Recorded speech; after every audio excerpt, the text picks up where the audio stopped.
చెప్పలిసి నూనె తెండినాడు రో గుండెత్తి కత్తి సేత పట్టకుండా కాయ కోసినాడు కపిలయ్యా ఎర్ర ఛాయ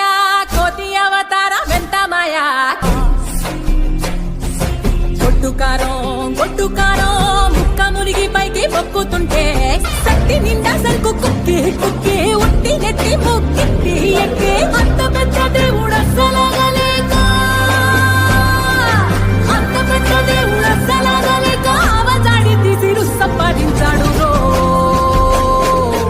ఆవకాయ ఆంజనేయ కథ మొదలెట్టినాడు చూడారయ్యా చెట్టినంతా చూడగట్టి చెట్టు దులిపినాడు అంజయ్య.